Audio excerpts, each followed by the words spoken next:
ये मुझे कहते हुए बड़े दुख हो रहा है कि हमारे हिंदुस्तान में, आजाद हिंदुस्तान में एक ऐसा वाकया पेश आया, ऐसा वाकया कभी भी पेश नहीं आया किसी स्टेट में, किसी जगह पे, कि ये हमारे बिहार के चीफ मिनिस्टर साहब हमारी बहन डॉक्टर बनने के बाद जो अपनी सनद लेने के लिए नीतीश कुमार के पास पहुंचे, सब लड़कियों की तरह पहुंचने के बाद उन्होंने, ठीक है, अपना हाथ बढ़ाया लेने के लिए, उन्होंने उनका हिजाब को हाथ लगाकर खींच दिया है। पहले तो कहा निकालने के लिए, उन्होंने मना कर दिया, उसके बाद इन्होंने खुद बढ़कर हाथ लगा के उसको हिजाब को हटा दिया।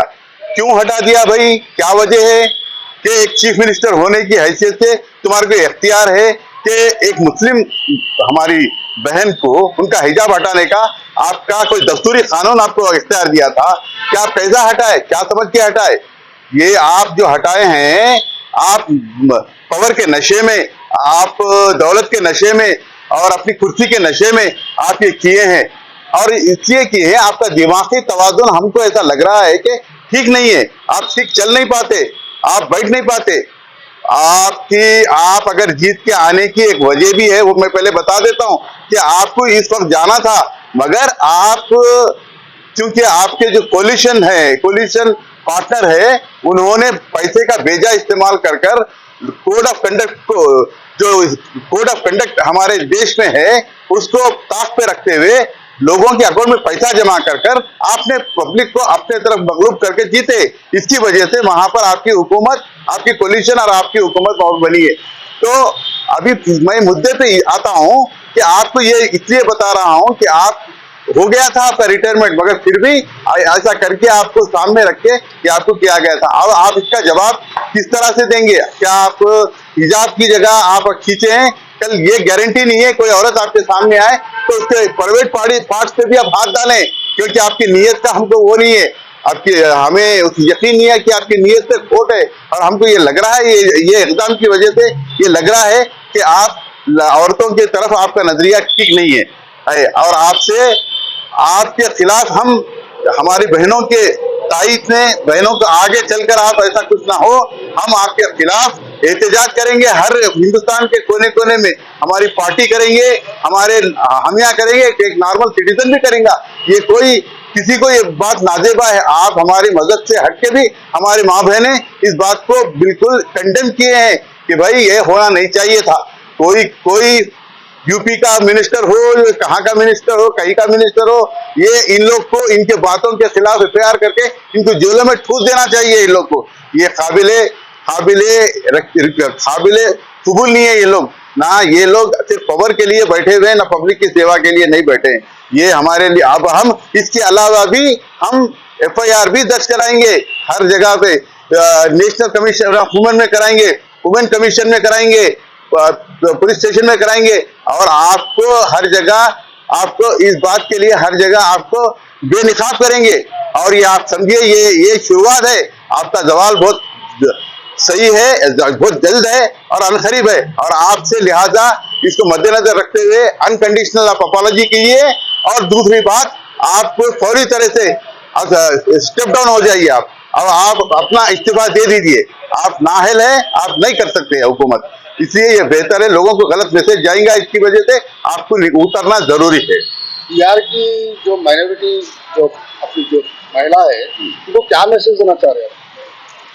बिहार की महिलाएं जो हैं वो एकजुट हो जाना चाहिए इस मामले को देखते हुए। कल इनसे, आज इन्हें एक हमारी बहन से हुआ, कल आपसे हो सकता, किसी और तरह से हो सकता, कि हमारे बहना मुतहिद होना चाहिए और नीतीश कुमार को बराबर चप्पलों से उनका स्वागत होना चाहिए, चप्पलों से उनको उसकी ताजपोशी होनी चाहिए उनको। आने वाले दिनों में जैसा इलेक्शन होगा या कॉर्पोरेट इलेक्शन होगा, जैसा जो भी इलेक्शन चुने, तो आपकी पार्टी की तरफ से माइनॉरिटी को क्या मैसेज दिया?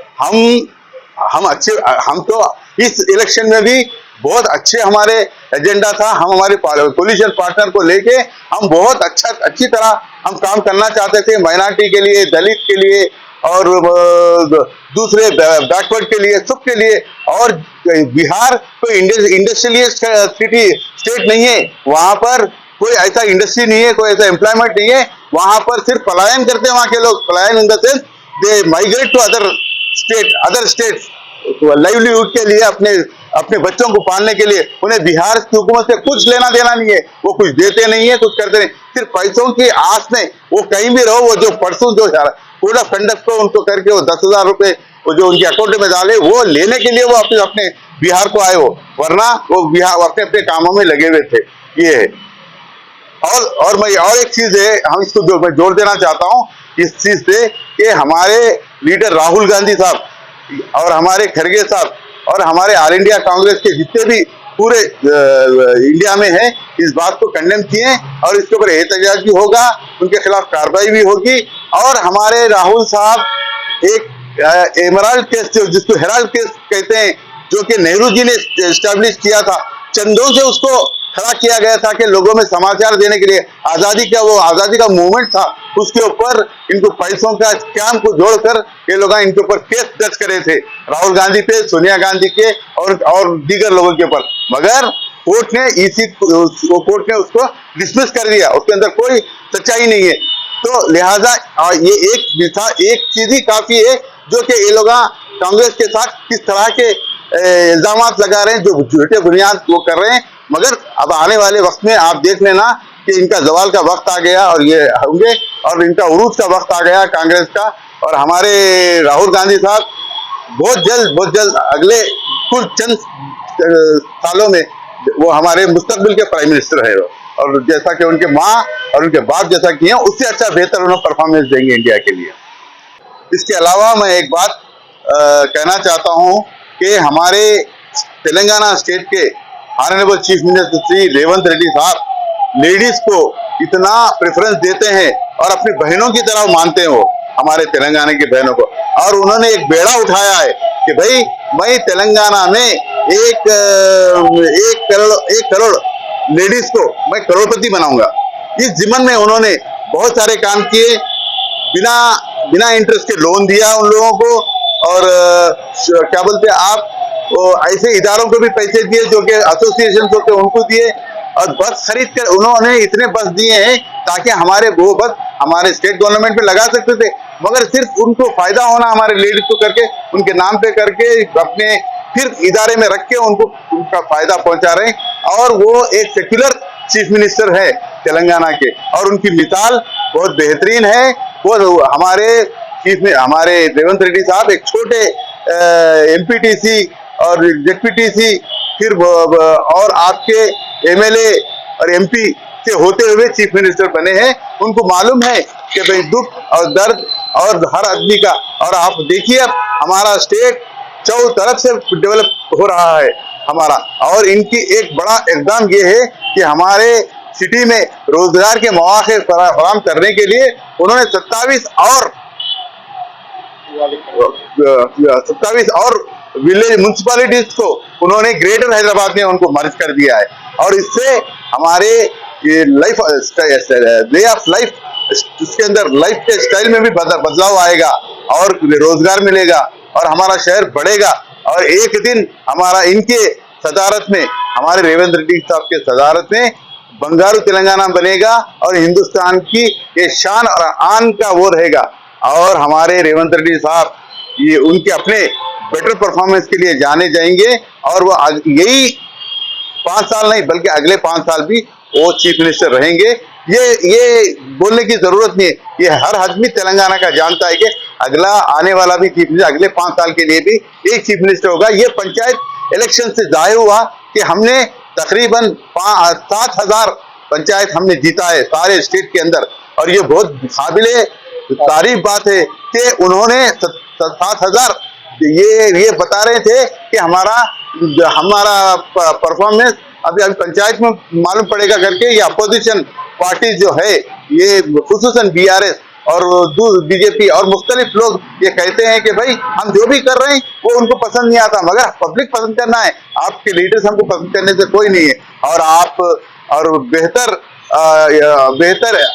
मुस्तकबिल के लिए हमारे सीएम साहब अच्छे प्रोग्राम लाएंगे। और दूसरी बात, मुझे इस बात का, ये आपसी झगड़ा इन लोग का जो बीआरएस का है, वो आपस में झगड़ा कर रहे हैं, वो सिर्फ एक अयवाश है।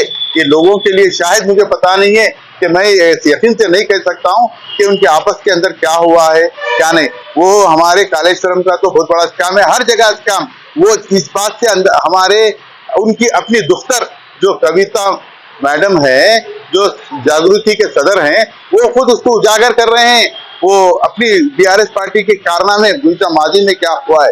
तो लिहाजा इस बात से एविडेंट है कि यकीनी तौर पे आगे मुस्तकबिल हमारा कांग्रेस का ही है और कांग्रेस का ही रहेगा। और अब मैडम से भी हमारी रिक्वेस्ट है, वो अच्छा ठीक है, हर आदमी को इस कॉन्स्टिट्यूशन के तहत में, इस आजाद हिंदुस्तान के उसमें हर आदमी को बोलने का हक है।